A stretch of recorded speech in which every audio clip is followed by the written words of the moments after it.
Hi all welcome to IPLus. ഞാൻ അക്ഷര.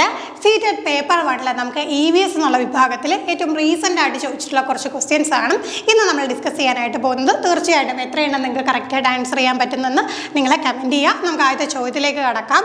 Raman plays cricket with his friends every evening. Which energy does he use to play cricket? ഒരു സിമ്പിളായിട്ടുള്ള ചോദ്യമാണ്. നമുക്ക് basic ആയിട്ട് എനർജിയെക്കുറിച്ചൊക്കെ കുറച്ച് കാര്യങ്ങൾ പഠിക്കാനുണ്ട്. ടൈപ്സ് ഓഫ് എനർജിയൊക്കെ നമ്മൾ പഠിക്കുന്നതാണ്.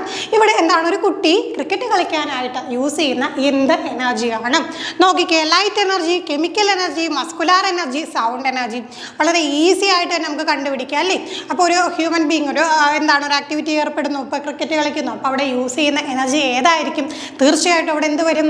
മസ്കുലാർ എനർജി ആയിരിക്കും. അപ്പോൾ എന്താണ്? മസ്കുലാർ എനർജി ആയിരിക്കും. ഇപ്പോൾ ലൈറ്റ് എനർജി എന്ന് പറയുമ്പോഴത്തേക്കും നമുക്കറിയാം സൂര്യനിൽ നിന്നൊക്കെ ലഭിക്കുന്ന ലൈറ്റ് എനർജി ഉണ്ട്.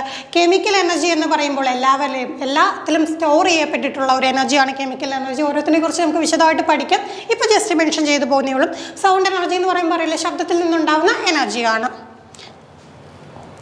അടുത്ത ചോദ്യം, when we burn fuels we get. നമ്മൾ ഫ്യൂവൽസ് ബേൺ ചെയ്യുന്ന സമയത്ത് നമുക്ക് എന്തൊക്കെ കിട്ടുമെന്നാണ് ചോദ്യം. Only light energy, heat and light energy, mechanical and light energy, light and sound energy. നമ്മൾ വളരെ ജനറൽ ആയിട്ടുള്ള ഒരു കോണ്ടെക്സ്റ്റിൽ ഫ്യൂവൽ ബേൺ ചെയ്യുമ്പോൾ ഉള്ള കാര്യമാണ് ചോദിച്ചേക്കുന്നത്. ജസ്റ്റ് നമ്മുടെ വീട്ടിൽ നമ്മൾ ചോറ് വെക്കാനായിട്ടും അടുപ്പിൽ വിറക് അരിക്കുന്ന സമയത്ത്, നമ്മൾ വിറക് കത്തിക്കുന്ന സമയത്ത് എന്ത് എനർജിയാണ് പുറത്ത് വരുന്നത്? അപ്പോൾ അത്രമാത്രം ചിന്തിച്ചാൽ മതി, കൂടുതലൊന്നും ചിന്തിക്കേണ്ട. നമ്മൾക്ക് ആവശ്യമുള്ള ഒരു എനർജിയും നമുക്ക് എന്നാൽ ആ ഒരു സമയത്ത് ആവശ്യമില്ലാത്തൊരു എനർജിയും അതിൻ്റെ കൂടെ വരുന്നുണ്ട്. എന്തൊക്കെയാണ്? Heat and light energy. നമ്മൾ ഭക്ഷണം പാകം ചെയ്യുന്ന ആ ഒരു കോണ്ടെക്സ്റ്റ് ആണ് പറഞ്ഞത്. ഭക്ഷണം പാകം ചെയ്യാനായിട്ട് നമുക്ക് ഹീറ്റ് എനർജി വേണം, പക്ഷേ നമുക്ക് ആവശ്യമില്ലതിൻ്റെ കൂടെ എന്തും കൂടെ കിട്ടുന്നുണ്ട്? ലൈറ്റ് എനർജിയും കൂടെ കിട്ടുന്നുണ്ട്. ആ ഒരു കാര്യം മാത്രം ജസ്റ്റ് ഒന്ന് ആലോചിച്ച് നോക്കിയാൽ മതി. റീസെൻ്റ് ആയിട്ട് ചോദിച്ചൊരു ചോദ്യമാണ്. ഇത്തരം ചോദ്യങ്ങളൊക്കെ നമുക്ക് വളരെ വേഗത്തിൽ തന്നെ ആൻസർ ചെയ്ത് പോകാം കേട്ടോ. കാരണം നമുക്കറിയാമല്ലോ EVSൻ്റെ കൂടെ നമുക്ക് മാത്സ് വരുന്നുണ്ട്. മാത്സ് ഒക്കെ ചെയ്യാൻ കുറച്ചധികം സമയം വേണം. അപ്പോൾ EVS ഒക്കെ എന്ത് ചെയ്യണം? നല്ല സ്പീഡിൽ ചെയ്തു പോകണം. അടുത്ത ചോദ്യം, what is A mass of an object with a density of 24 gram milliliter and A volume of 6 milliliter? അപ്പോൾ നോക്കിക്ക്, ഇവിടെ നമ്മൾക്ക് രണ്ട് കൺസെപ്റ്റുകൾ തന്നിട്ടുണ്ട്. ഡെൻസിറ്റി തന്നിട്ടുണ്ട്, അതോടൊപ്പം തന്നെ എന്താണ്? വോളിയം തന്നിട്ടുണ്ട്.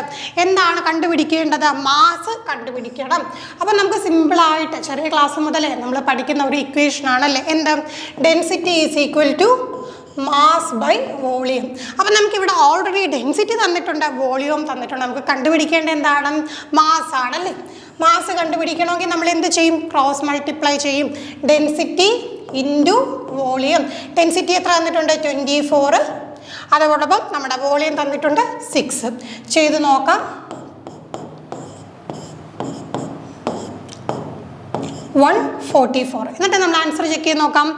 ഉണ്ട് 144 gram.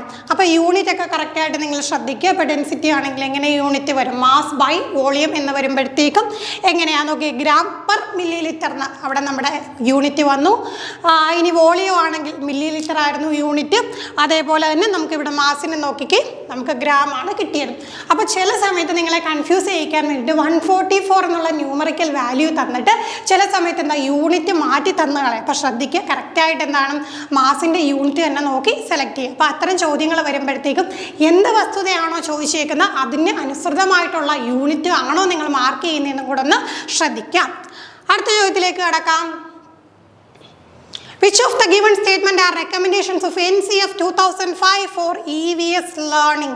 EVS learningന് വേണ്ടിയിട്ട് നാഷണൽ കരിക്കുലം ഫ്രെയിംവർക്ക് വളരെ ഇമ്പോർട്ടൻ്റ് ആണ്. നമ്മുടെ എക്സാമിന് സ്ഥിരമായിട്ട് ചോദ്യം വരുന്ന ഒരു മേഖലയാണ് നാഷണൽ കരിക്കുലം ഫ്രെയിംവർക്ക് എന്ന് പറയുന്നത്. നാഷണൽ കരിക്കുലം ഫ്രെയിംവർക്ക് 2005 പ്രകാരം EVS പഠനം എങ്ങനെയാകണമെന്നാണ് ചോദ്യം. നമുക്ക് നോക്കാം. Having sharp boundaries among school, home and the community for the learning, discourage rote learning, departure from bookish learning, children's life at school must be linked to their life outside school. അപ്പോൾ നോക്കിക്ക്, നമുക്ക് 4 option തന്നിട്ടുണ്ട്. ഇതാണെങ്കിൽ നമുക്കിതിൽ ഏതൊക്കെ option ഒരെണ്ണമല്ല ഇവിടെ ഉത്തരവായിട്ട് വരുന്നത്, ഇതിൽ ഏതൊക്കെ റെക്കമെൻഡേഷനായിട്ട് വരും എന്നുള്ള ചോദ്യമാണ്. അപ്പം നമുക്ക് നോക്കാം. ഡിസ്കറേജ് റോട്ട് ലേണിംഗ് നമുക്ക് ആദ്യം തന്നെ ഒഴിവാക്കാം അല്ലേ. എന്താണ് അത് ഒരു കാരണവശാലും റോഡ് ലേണിംഗ് ഉണ്ട് എന്നുള്ള കാര്യം നമുക്ക് ഒഴിവാക്കാം. കാരണം ഒരു കാരണവശാലും നമ്മൾ കാണാപ്പാഠം പഠിക്കുക എന്നുള്ള കാര്യം നമ്മുടെ പുതിയ കരിക്കുലം പറയുന്നില്ല. അപ്പം ഒന്ന് ശ്രദ്ധിക്കുക, എന്താണ് ഡിസ്കറേജ് റോഡ് ലേണിംഗ് ആണ്. അപ്പോൾ റോഡ് ലേണിങ്ങിനെ ഒഴിവാക്കും. അപ്പോൾ തീർച്ചയായിട്ടും നമ്മുടെ കരിക്കുലം ഫ്രെയിം വർക്കിൻ്റെ ഒരു റെക്കമെൻഡേഷനായിട്ട് വരും. Then departure from Bookish learning, അത് നമുക്ക് ഓൾറെഡി അറിയുന്ന കാര്യം. ബുക്ക് ഇങ്ങനെ കാണാതെ പഠിച്ച് പുസ്തകപ്പുഴുക്കളാക്കി കുട്ടികളെ വളർത്തിയെടുക്കാനായിട്ടല്ല പുതിയ കരിക്കുലം പറയുന്നത്. അപ്പോൾ അതും നമുക്ക് വരും. അടുത്ത children's life at school must be link to their life outside school. സ്കൂളിൽ പഠിച്ചത് അവിടെ കളഞ്ഞിട്ട് വരാനാണോ? അല്ല. എന്ത് വേണം? അവരുടെ പുറത്തുള്ള ജീവിതവുമായിട്ട്, ഇനി അങ്ങോട്ടുള്ള ജീവിതവുമായിട്ട് കണക്ട് ചെയ്യുന്ന രീതിയിലായിരിക്കണം പഠനം. തീർച്ചയായിട്ടും അതും ശരിയാണ്. ഇനി നോക്കിക്കും, സ്കൂളും ഹോമും കമ്മ്യൂണിറ്റിയും തമ്മിൽ ഒരു ഷാർപ്പ് ബൗണ്ടറീസ് വേണം. സ്കൂള് വേറെ, കമ്മ്യൂണിറ്റി വേറെ, പിന്നെന്താണ് ഹോം വേറെ, അങ്ങനെയുള്ള ഒരു ബൗണ്ടറി വേണമെന്നൊന്നും ഒരിക്കലും നമ്മുടെ കരിക്കുലം പറയുന്നില്ല. അങ്ങനെയാണെങ്കിൽ ആൻസർ എന്താണ്? ബി, സി ആൻഡ് ഡി ആണ് നമുക്ക് ആൻസർ ആയിട്ട് വരുന്നത്. അപ്പം നമുക്ക് ഓപ്ഷൻ ഉള്ളതുണ്ടോ എന്ന് ചെക്ക് ചെയ്യാം. ബി, സി ആൻഡ് ഡി എന്നുള്ള ഓപ്ഷൻ ഉണ്ട്. അപ്പോൾ അതാണ് നമ്മുടെ കറക്റ്റ് ആൻസർ. അവസാനത്തെ ചോദ്യം, which of the following is one of the 6 themes suggested in the EVS syllabus as per NCF 2005. NCF 2005 പ്രകാരം EVS സിലബസിൽ പ്രിസ്ക്രൈബ് ചെയ്തിരിക്കുന്ന 6 തീമുകൾ ഏതാണെന്നാണ്. നമ്മുടെ സിലബസ് ജസ്റ്റ് ഒന്ന് പ്രിൻ്റ് ഔട്ട് എടുത്ത് വെച്ചേക്കുന്നവർക്കാണെങ്കിൽ പോലും കൃത്യമായിട്ട് ഒരിക്കൽ നോക്കിയിട്ടുണ്ടെങ്കിൽ ഇതിൻ്റെ ഉത്തരം കണ്ടുപിടിക്കും. കാരണം സിലബസിൽ അതേപോലെയാണ് ഈ ഒരു ഓർഡറിൽ കൊടുത്തേക്കുന്നത്. അപ്പോൾ നമുക്ക് നോക്കാം. Natural resources, things we make and do, how things work, materials. അപ്പം ഇത്രയാണ് നമുക്ക് പറഞ്ഞേക്കുന്നത്. അപ്പോൾ ഇനി നമ്മൾക്ക് ഇതിൽ കറക്റ്റായിട്ട് എന്താണ് വൺ ഓഫ് ദ 6 themes ഏതാണ് കറക്റ്റായിട്ട് വരുന്നതെന്ന് നമുക്ക് നോക്കാം. ഇത് മനസ്സിലാക്കണമെന്നുണ്ടെങ്കിൽ നിങ്ങളെ ഞാനൊരു ലിസ്റ്റ് കാണിക്കാം. ഇതിപ്പോൾ തന്നെ നിങ്ങൾ ബൈ ഹാർട്ട് ചെയ്ത് വെച്ചോണം.